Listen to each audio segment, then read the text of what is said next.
And then Ralf Schneider, Group Chief Information Officer for Allianz.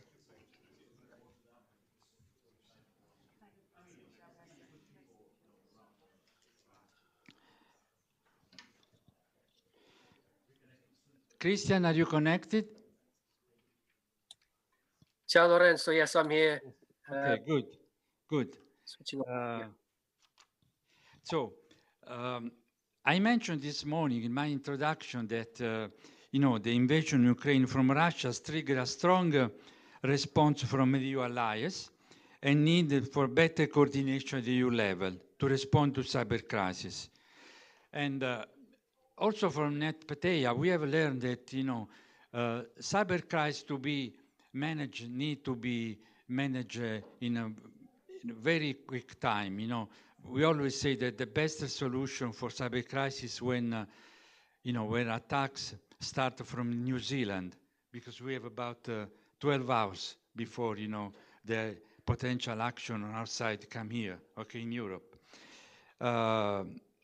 But we have to say that if we look at the ENISA cybersecurity institutional maps on the cybersecurity ecosystem, we found that there are currently 22 separate actors, 18 functions, 4 communities that characterize this EU cybersecurity institutional ecosystem. In 2018, CEPS put forward with a task force a report on strengthening the EU cyber defense capabilities, and in which we identify a clear EU-wide interest for greater coordination and cooperation in cyberspace. And we were suggesting the creation of a EU cyber defense agency that, unlike ENISA, would have executive competencies and operational capability, such as detection, technical attribution, and crisis response capabilities. Now, we have seen since then this path. In 2017, we had from the Commission the blueprint recommendation for coordinated response to large-scale cybersecurity incident and crisis and union level. 2020, the NIS2 proposal was for the creation of a member state cyber crisis liaison organization network, the Cyclone network. And in 2002, the Commission presented the proposal for the joint cyber unit in order to lay the first foundation for an operational crisis management capability and European solidarity at the moment, the shortcomings of the current system. In 2002, we have learned also this morning, Lorena told us, you know, that has been created this cyber coordination task force at DG Connect. So this idea of better coordination is not only mentioned as something that needs to be done, but also there are steps the Commission is taking in this direction. Now, I would like to start, you know, this panel, giving the floor to Christian D'Acunha to present is the acting head of Cyber Coordination Task Force at DG Connect, to explain what is this unit and how it relates to the, you know, to the initiative that I mentioned before, like the blueprint, the Cyclone, and the cybersecurity unit, cyber unit. Christian, you have the floor. Thank you, Lorenzo. Thank you for the invitation. Sorry, I can't be there in person. I think there seems to be everyone called Christian is afflicted with some sort of disease at the moment. So excuse me if I have to pause to sneeze or blow my nose. Yes, I wanted just to speak for a few minutes on how we're reading the situation as it's evolved this year, and how we've been responding to it, and picking up a number of points which Lorenzo has already mentioned. So it's fair to say that the events of this year have tested the resilience of not only Ukraine but also the EU and its member states in an unprecedented way from a cybersecurity perspective. And I think that the test has been by and large met in an impressive way. Since the summer, the overall situation seems to be relatively stable, but we're of course on an increased state of vigilance, in particular in relation to threats which are linked directly or indirectly to Russia's military aggression against Ukraine. Of course, cyberspace has no borders, so malicious activities against Ukraine may spill over to affect its allies, including those of us in the EU. Those activities have taken the form of wipers, of phishing attacks, most notably the attack on the Viasat satellite communications services. Also, there have been hacker groups and the related threat of disinformation. It's worth noting that there were information operations with a cyber component which followed the Nord Stream pipeline incident. And indeed, the suspected sabotage of the Nord Stream pipelines in September highlighted the interdependencies between digital and physical infrastructure. There are several examples of how cyber attacks have accompanied kinetic attacks on Ukraine's infrastructure during Russia's military aggression. So we're encouraged that even since before the beginning of the invasion, not only Ukraine but also member states have demonstrated hardened resilience. Much of the malicious activity has been at nuisance level, even if it's been at a high level, sometimes an unprecedentedly high level of intensity, though not of sophistication. And it's the result of the investment in hardened resilience that the provision of services to people and businesses have not been seriously affected. We've seen that DDoS attacks have targeted entities within the EU, often purportedly in response to political developments and acts of solidarity with Ukraine.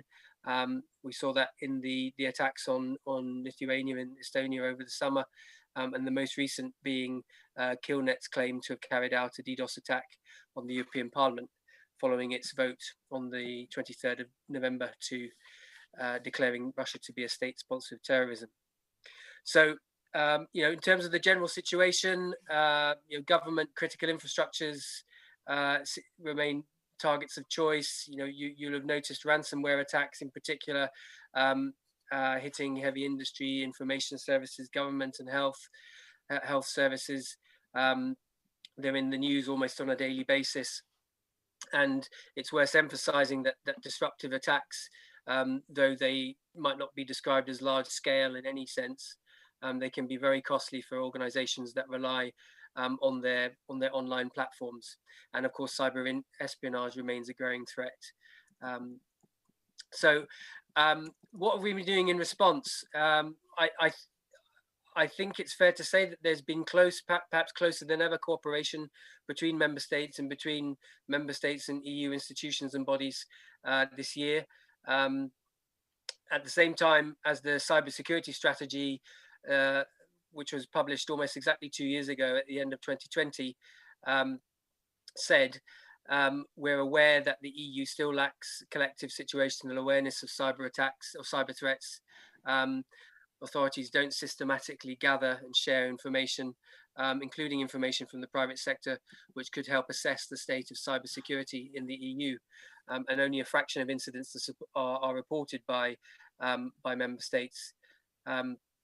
And also, cyber attacks may be only one facet of concerted malicious attacks against European societies. They could come alongside misinformation, physical sabotage, etc. There's only limited mutual operational assistance between member states, and there isn't any operational mechanism for cooperation between EU member states and EU institutions, bodies and agencies where there is a large-scale cross-border cyber incident or crisis.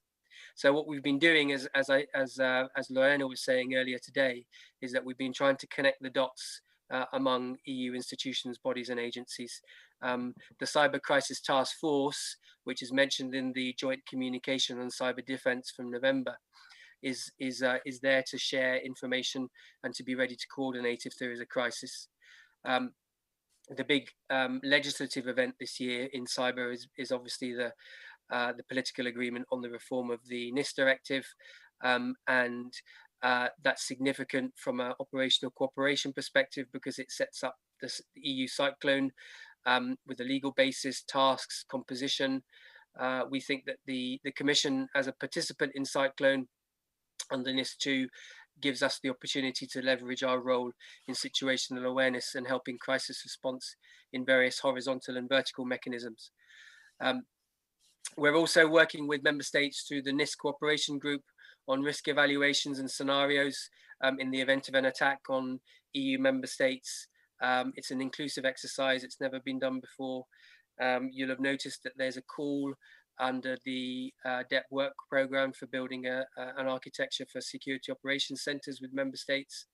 And then finally, again, announced in the cyber defense joint communication, we're working on a cyber solidarity initiative, which would support the gradual setup of an EU level cyber reserve with services from trusted private providers. So there's a lot going on in order to respond to the challenges that we receive, but I hope I've given a useful overview of where I think we stand.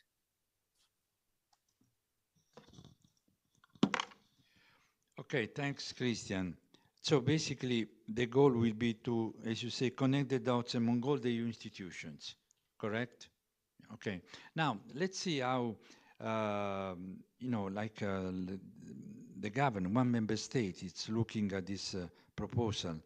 And would like to give the floor to Hester Somsen, National Coordinator for Counterterrorism and Security and Director, Cybersecurity and State Threats of Minister of Justice and Security of the Netherlands. Thank you very much. And thank you very much, Lorenzo, and also the CEPS Institute for organizing this. I think it's extremely timely, and I'm also happy to see how many people are in the audience. And I'm very sorry I missed most of the panel that was here just before, because I think that's something that's on top of the mind of member states as well, how to implement some of this legislative framework that's coming out of the EU. And let me emphasize that I'm very happy with these legislative frameworks that are there because they're very necessary. I work at the National Coordinator for Terrorism and Security, and under security, of course, we focus a lot on cybersecurity, but also on state threats. And unfortunately, we see more and more states involved in cyber realm. We have in 2021, in February 2021, we have made a public document, an assessment of state threats, and we've just issued a new version of that. It's going to be translated, so everybody can then also use that in their own policy making. But I think what you see there, and we did this together with our intelligence services, so both military intelligence services and our general intelligence services, and we look at what states are threatening us, and us meaning the Netherlands, but also, of course, the EU and other allies, and also what their intentions are, what their means of operations are, and what their targets are. And I think when it comes to cyber is a preferred means of operation. You can say that because it's easy also to have a very opaque circumstances there. It's difficult maybe also to attribute. You mentioned CEPS in 2017 wanting to have a body that could attribute. Of course, there's the EU sanction mechanisms where the member states also discuss what attribution is in place. But many of the times it's very difficult to do that. And we see different targets. Targets are sometimes intellectual property, especially coming from China. And we also see sabotage or pre-positioning for sabotage as a reason for using cyber. And that's what we see from the Russian side. So I think it's indeed something that is good to be aware of. I think the awareness is raising also within the European Union countries. But it definitely puts high pressure on our digitized societies. And I think it's important to then also have a whole of society approach to be able to counter this.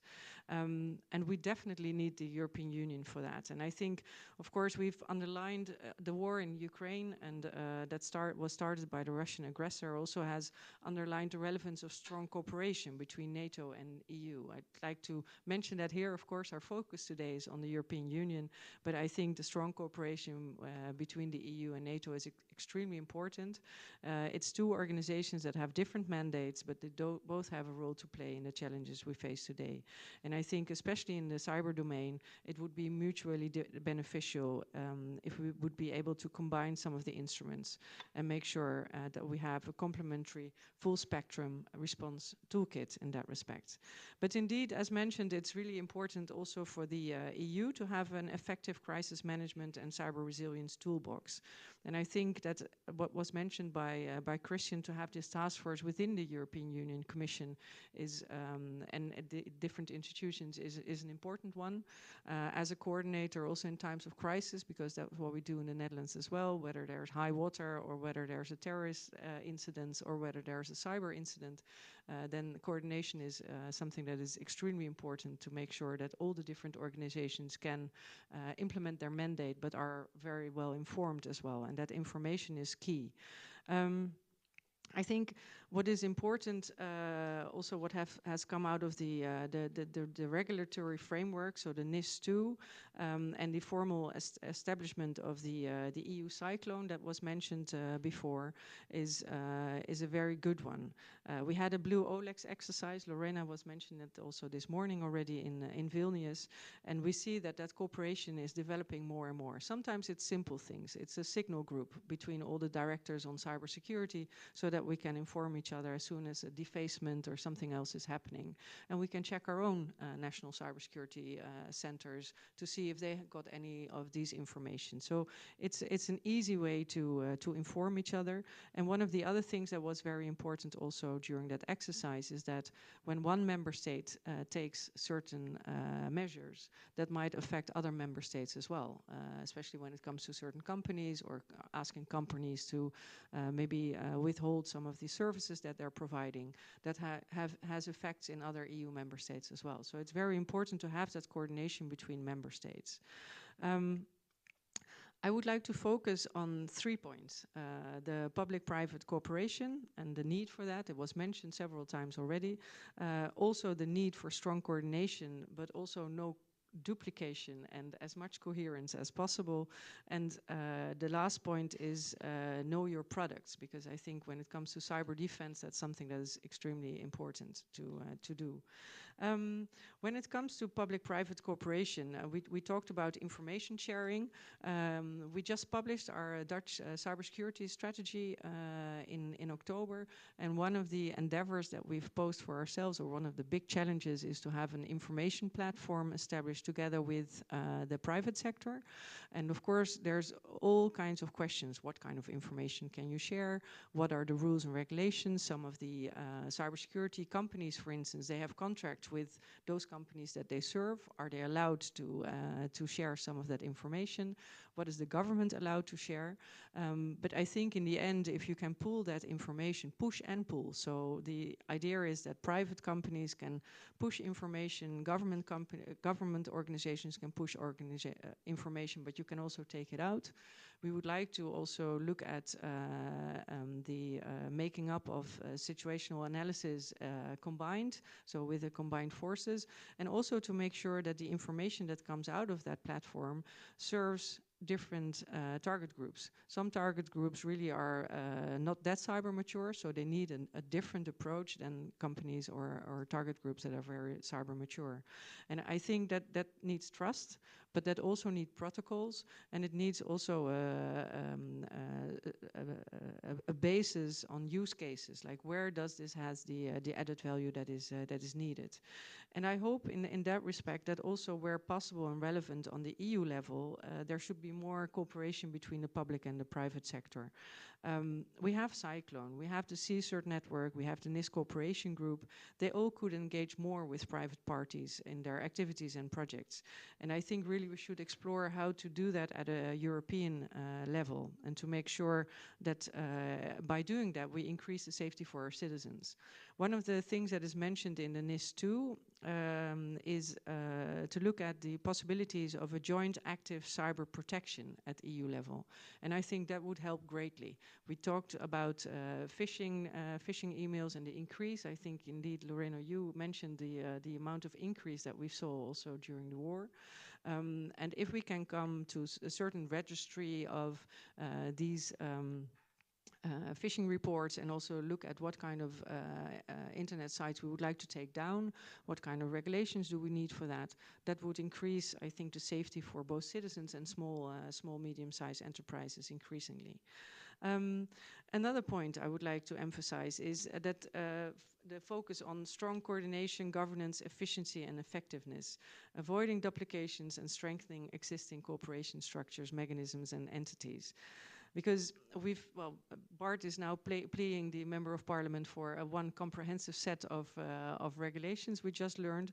But I think, of course, all the proposals are relevant, they're urgent, and the actions must be taken. But we also have to look at what kind of resources we have, and our workforce on ICT and cybersecurity is limited as well. So the risk with all the different initiatives is that it might lead to incoherence and fragmentation and duplication. And I think that's something that we cannot afford ourselves, not at EU level, not at national level, and not at a multilateral level. So indeed, I think that's something to watch over. It would also be a valuable development to further strengthen civil-military collaboration where it's possible and necessary, and to make sure that also their civil parties are involved. In light of time, maybe the last point from my side would be to know your network and information systems. It was December last year, probably most of you were focusing on Log4j.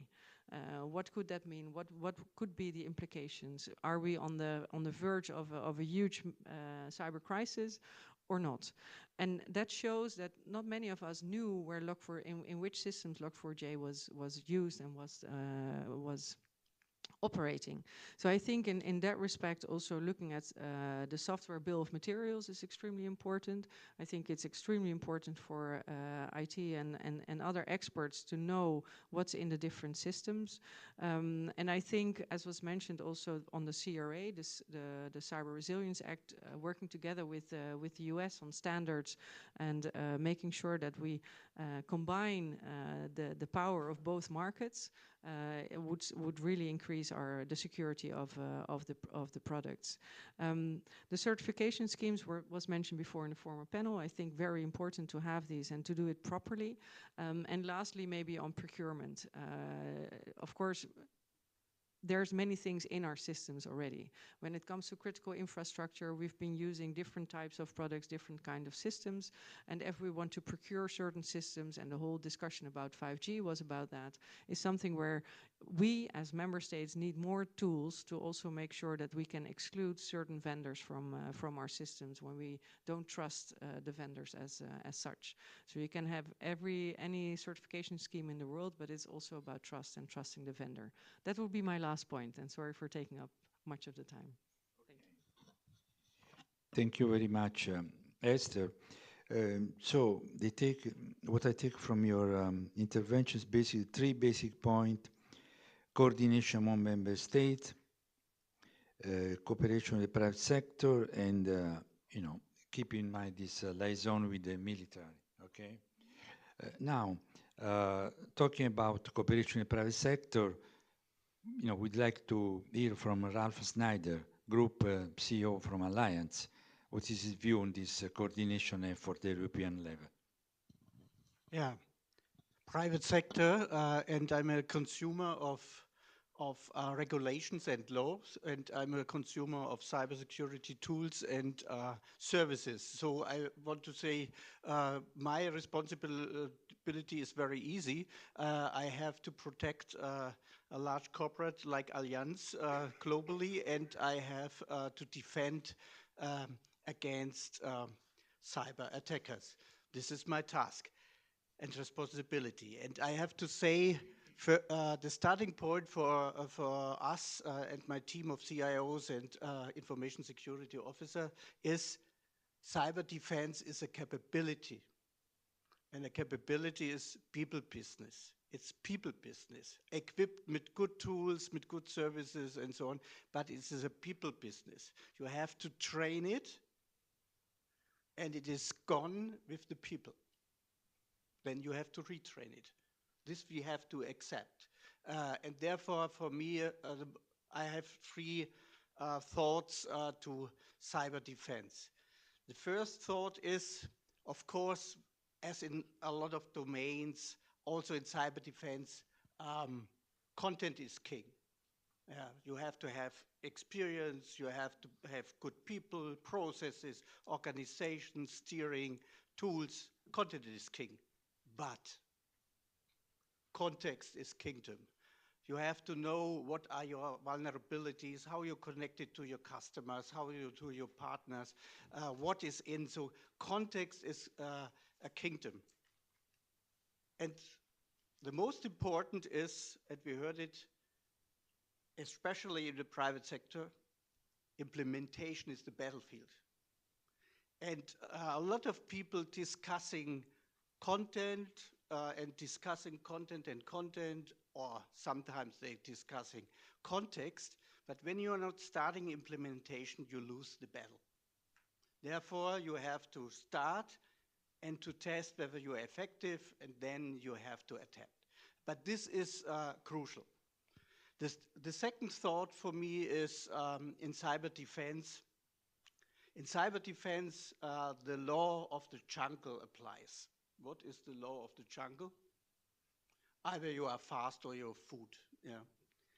And this is in cyber defense. And the first layer we heard also about is, of course, slow down the hacker with as much possible protection what you can do. Human firewall, vulnerability management, cyber hygiene. You can do not enough. Yeah. So slow down hackers.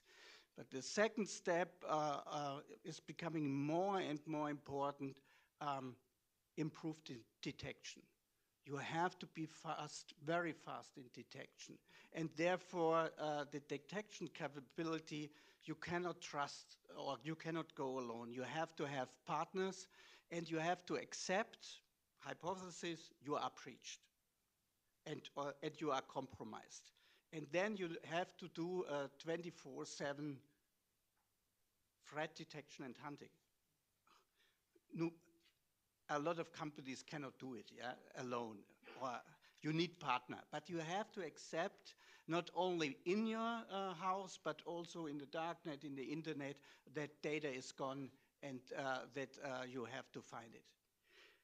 The third point is not only slow down the hackers, not only detect as fast as possible, but respond adequately. And this is the latest stage where you say, without corporations, you are lost. Yeah, you have to build own capabilities, but you need capabilities from other side, from partners commercially, but also with public sector. You need in the response phase networks. My last thought is cyber defense is in the cyberspace. And the cyberspace is very, very special, yeah, very special. The first what you have to understand, the cyberspace, we as human beings, we have two orientations. This always where I am and what time is it. So time and location or space, this is very important. In the cyberspace, there is no location. There is no space. You can flipping around in light speed, and there is no time. I make time reference. For example, you can be breached at the moment with encrypted data, but in the future they will de-encrypt the data with quantum.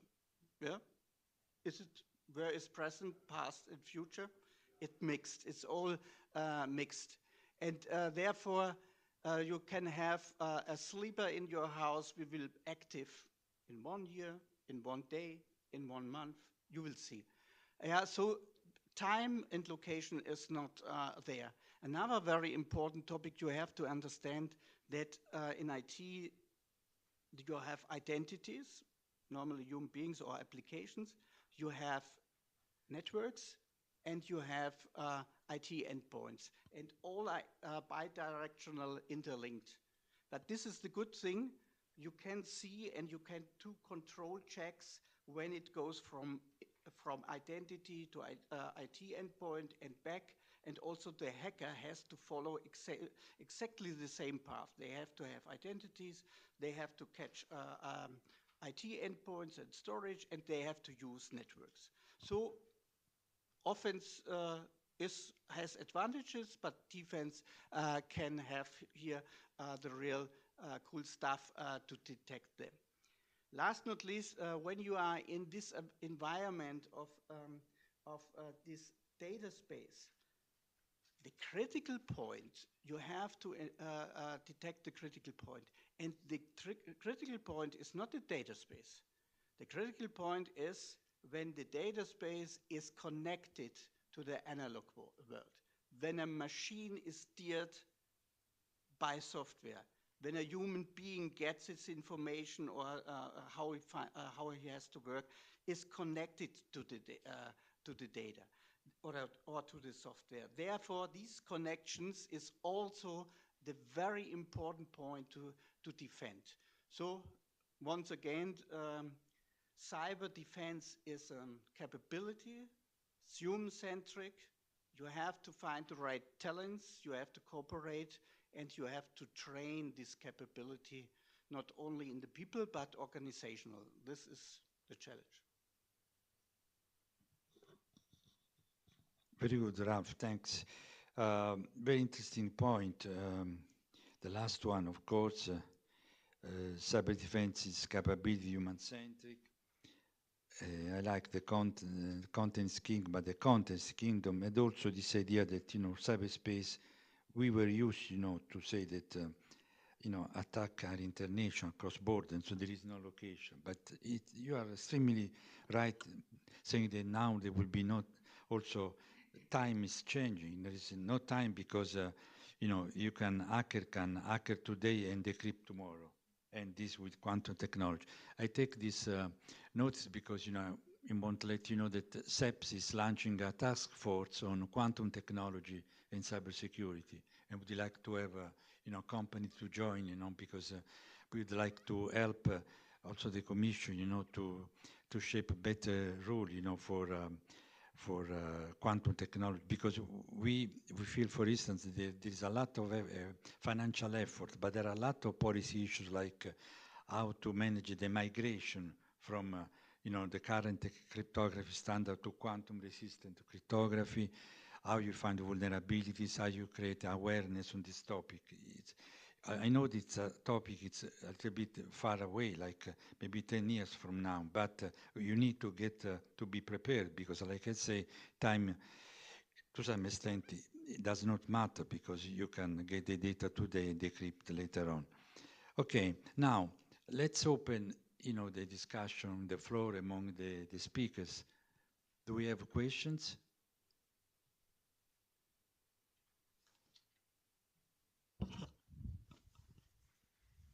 Introduce yourself. Yes, thank you very much. My name is Bridget Cosgrave, and I am here on behalf of Sopra Steria.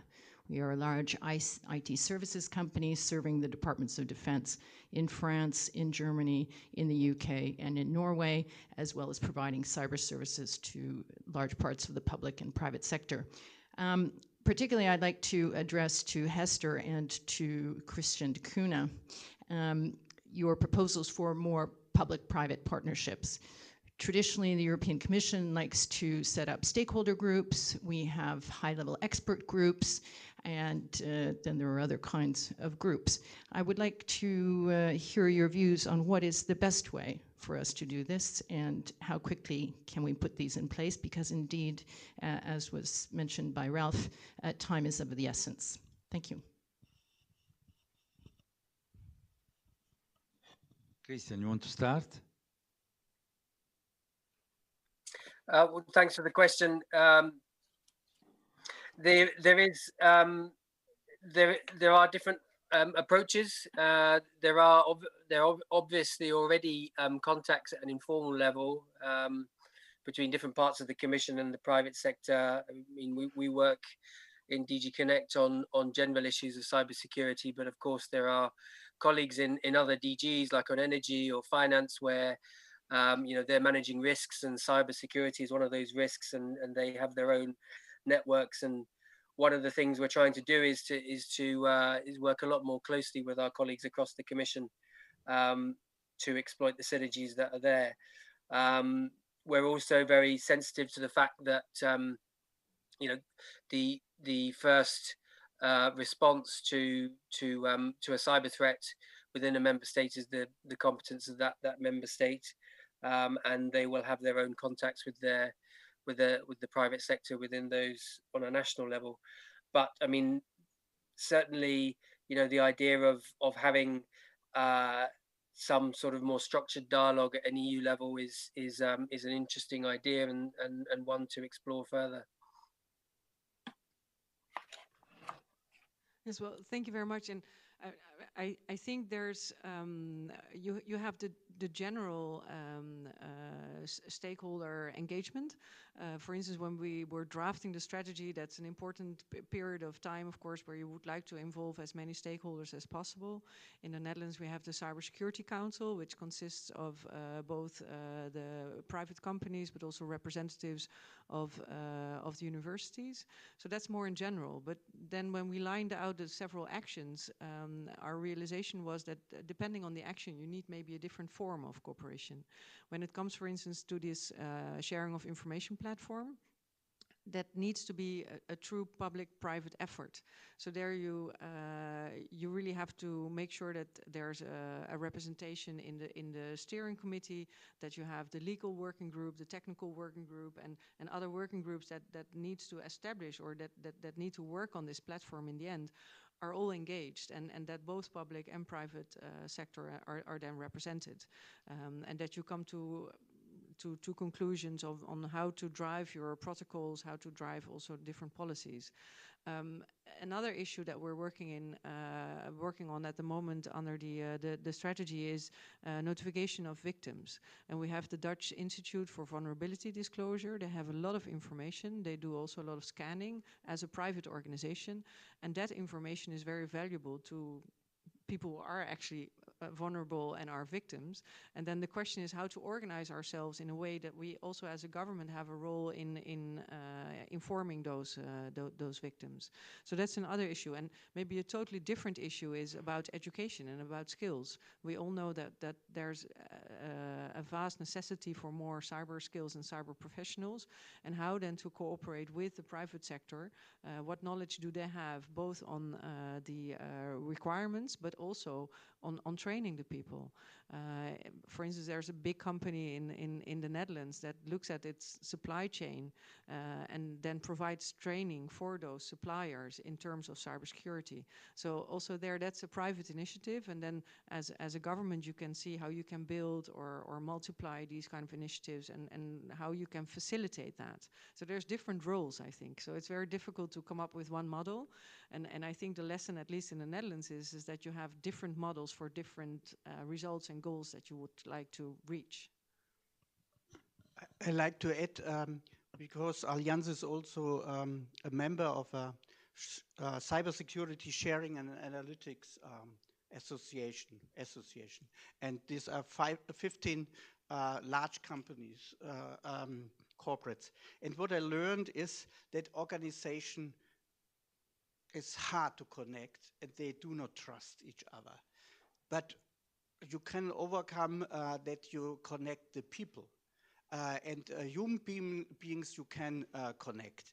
And then there is a trust building over time with human beings. And what we learned, when the CISO is changing or the head of the CERT is changing, then you have to have a proper onboarding when the new person is coming in the club.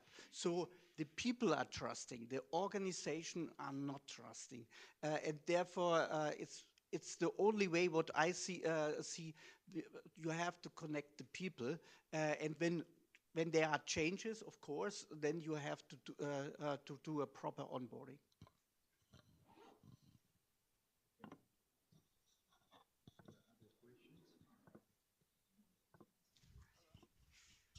So I'm sorry, I abused the privilege. I would like to take the conversation in a slightly different domain. The question of critical infrastructure and the cyber defense of critical infrastructure, and notably ports in the maritime domain.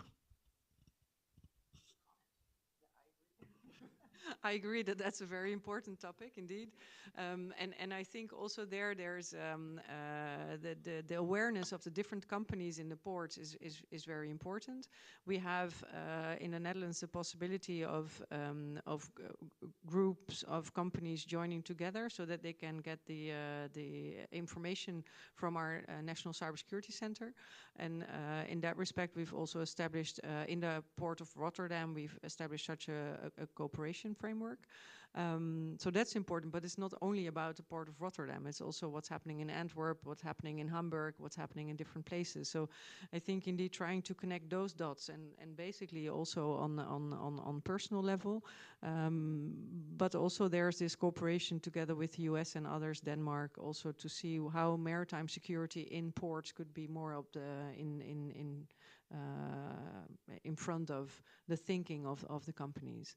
And there, of course, the question is also when it comes to the critical function of the port, to make sure that the systems are really hardened, and especially some systems when it comes to the logistics or these kind of things. So it is clearly on top of mind, and it's also part of both NIS2 and the Critical Entities Resilience Directive.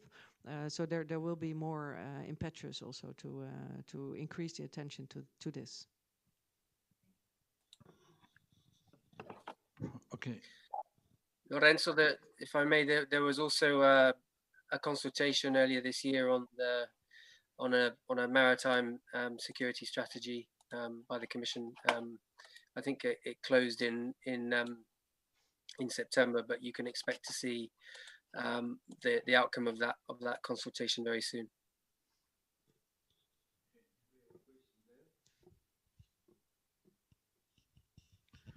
Regressor again. There is an old Latin say, si vis pacem parabellum. How does that fit into the overall strategy about defense?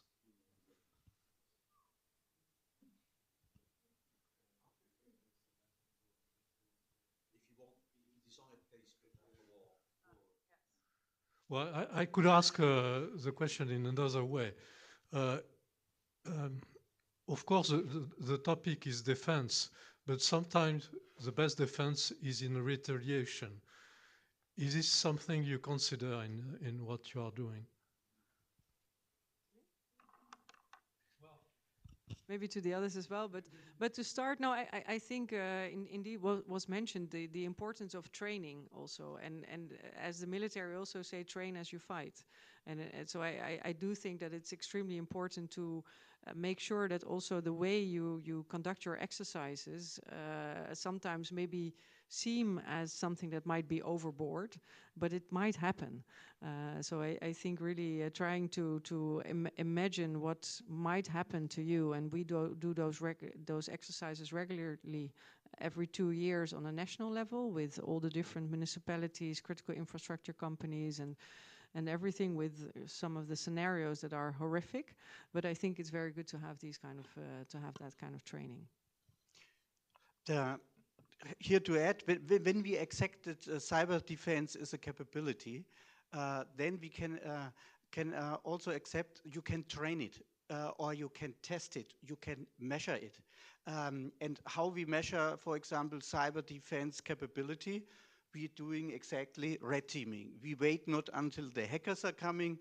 We are doing a simulation and we are doing a red teaming, and then you can measure how good you are in defense. And by the way, also when you have real cases, also this you can measure how good you was in defense, and especially Netherlands, I would say everything what I heard in countermeasure to find and detect attacker, Netherlands is high capability. Yeah.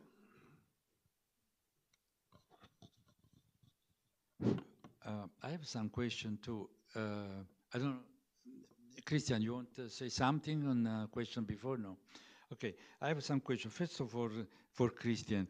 Now you have this task force, but do you think, for instance, would it be helpful to have like a coordinator, like for cybersecurity, like a czar, you know, for cybersecurity? Like, for instance, the Obama administration had one, but also the EU had one for counterterrorism coordination.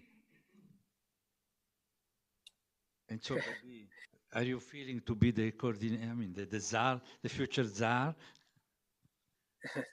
No, at the moment I can't even I can't even go into the office. But well, Lorenzo, you rightly pointed out at the bit in your introduction that the cybersecurity ecosystem is very complex, and I think you spent some time on the ENISA website where you can see the different constellations of networks and functions and communities, etc. And I think there's a general acknowledgement that there are a lot of different agencies involved at a national level as well as at a European level. What I would say is that it sounds like a cliche, but cybersecurity really is a team sport, and for that you need to have trust first and foremost, but also you need to have connections. So what we're trying to do now, at the request of the council, for example, is we're trying to map out the different secure communications tools that are available in the cyber domain, to see what could be used to facilitate trusted communications between communities. We're setting up, I think, Cyclone is going to be a really important network in the years to come once it has a legal basis under NIS2 to provide that coordination at an operational level, and a connection to the political level decision making, which is what was envisaged by the blueprint recommendation now almost 6 years ago. And I think we have a good precedent with the CSERT network where they're exchanging technical information, and they built up very strong links and cooperation there. I think given that it's a team sport, what we need to do is work together, and we're trying to put in place those structures. It is complicated because in a sense, cybersecurity covers everything now, because just about everything is connected. So it's difficult to locate one particular source of authority there. And so what we do is we work with what we have. You'll have seen the Commission's recommendation on the Joint Cyber Unit a year and a half ago, and then the response from the Council in its conclusions in October. And the discussion continues on trying to do more with what we have. Okay, thanks. Please. Actually, the question made me laugh a bit, because we have lots of these discussions in the Netherlands as well. For instance, also whether we would need a minister for digital affairs. And then one professor indicated, well, then it's really easy. We only need 2 ministers, a minister for digital affairs and a minister for analog affairs. And I think that covers it, in the sense that, as Chris said, indeed, everybody should be aware of the digitalization that goes on in their work field and in their mandate and in their responsibility. So I think it's, of course, a czar sounds easy, but I think it will end up with a lot of difficulties, and it's really about people taking their own responsibilities in their own areas of and mandates. Okay, another question is for Hester. Let's put it this way. I mean, do you find a conflict? I mean, let's put this, cyber, let's say security is a national competence, but to some extent, to have a better coordination at the European level, do you see a conflict? Do you need to some extent to give up some of this responsibility to have a better coordination at the European level. I want to make the example, for instance, of the European Central Bank. The European Central Bank, they are autonomous. Sorry, yeah, the European Central Bank, no, they are autonomous, but in the board there are all member states, but they are very operational. So to some extent, for instance, the National Central Bank do not fix anymore the interest rate. It's done at the European level. Okay, I would see a situation like this. In other words, if you have a central point, you need probably to give up some of the responsibility at the national level, don't you? I think it really builds on things. Like, for instance, our conclusion also in the new cybersecurity strategy is that, and you mentioned that cyberspace is a jungle, and we try to regulate the jungle. I think that's very necessary. And in order to be able to do that and to regulate it also for, you know, common citizens to make the most use of it, and small and medium-sized enterprises, you need to have a regulatory framework. And for that, we instantly, of course, look at the European Union, because you want to do something like that at the European Union level. When it comes to information sharing and also some of the information that your intelligence services have, then there's a bit more of the question, like, what do you want to share and what can you share and what do you not want to share at a certain time?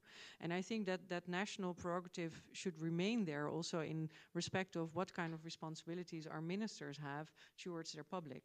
So it's this constant balance between where and at what level with the subsidiarity principle and a proportionality principle, like what would work on a European level and what would work on a national level. I don't really see a conflict in that. I think it's good to think through what the added value would be of the cooperation at the EU level, and I think that's in many parts that's the case. And I think also for instance, the NIS2 framework, it's really good to have these kind of standards on an EU level and to make sure that companies who work in different countries are not confronted with different schemes, but know what they need to do. I like to add here how to work together, these decentralized and centralized. I have also 63 countries or operating entities and coordinate the CIOs and ISOs. And our cyber defense center has a central centralizing all the information. This is very important. And then the execution is done decentralized, or we're doing a task force when it hits more than one country. When you have set up this platform, the huge advantage is that you then can scale immediately. For example, Log4j last year, December last year, we have to check each and every IP address of application, whether you hit by Log4j or not. And this was invented, our scanner, by our own operation in Germany. And then we put it to all the 63. So all the 63 could immediately use this scan. And when you set up something operationally, then you can scale immediately cross operations or cross countries. This is the advantage when you set up a platform.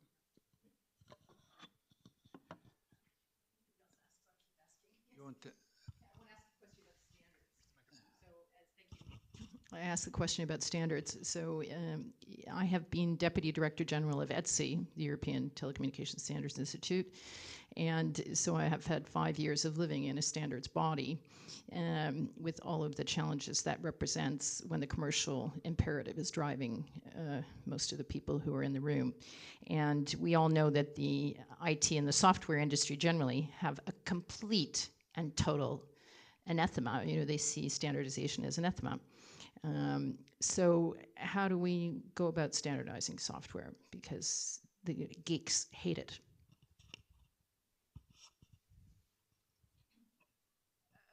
Maybe it was a question for the former panel also, but I think more in general, and you know much more about it than I do. Indeed, one of the conclusions from our cyber threat assessment that we produce annually is that there is this market failure. it's very simple in the sense that there's no incentive for the buyers of these products to look at security as something that is needed, but there's no incentive for the producers either. And the only way you fix that is with regulation. And I think the same probably was true for the automobile industry somewhere in the early 19th century. So I think it's an early industry. It needs to be adapted to standardization and also to this request of security. If you now and it's everywhere. If you buy a car, you know that it's secure and safe. If you buy an ironing machine, and probably the first manufacturers of irons also thought it was a very complicated product. So, and then of course the question is, how do you do that with the updates and the actualization and these kind of things? And there I think we really should look also not maybe only at the product itself, but at the whole processes. And are these processes secure enough? And can you certify these processes? But that's from a non-technical point of view. But I do totally underline the need for standardization. A little bit water in the wine. Because I'm doing now more than 30 years IT. And I would say to standardize on a large scale is very challenging. And on the other side, from a systemic viewpoint, I would go a little bit more in another direction. And the other direction is when you want to get more security and more resilience, you have to accept redundancy and you have to accept to decouple the systems. It's better to decouple the systems and then set up the standards in the interfaces, yeah? Technical spoken, APIs. It's much better to standardize the interfaces like you see it with electricity, the sticks, yeah. So to standardize the interfaces and not too much the products itself, yeah, but only food for thought.